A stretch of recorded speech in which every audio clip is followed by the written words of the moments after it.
బిడ్డ తప్పిపోయాడు అన్నది ఆ తల్లి కంప్లైంట్. పోలీసులు ఏమీ తేల్చడం లేదంటూ కోర్టు మెట్లెక్కింది కూడా. కట్ చేస్తే కాకిరకు అసలు విషయం చెప్పిన తల్లి గంటల వ్యవధిలోనే ప్రాణాలు విడిచింది.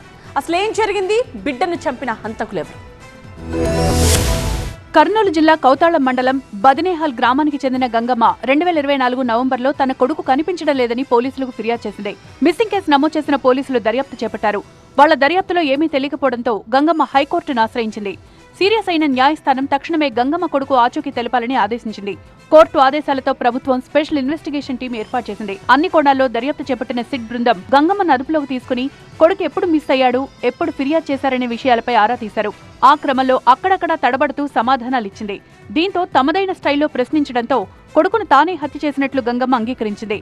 హూసన్హల్లి గ్రామానికి చెందిన దరప్పతో వివాహేతర సంబంధం ఉందని, కొడుకు అడ్డుగా ఉండడంతో చంపాల్సి వచ్చిందని వివరించింది.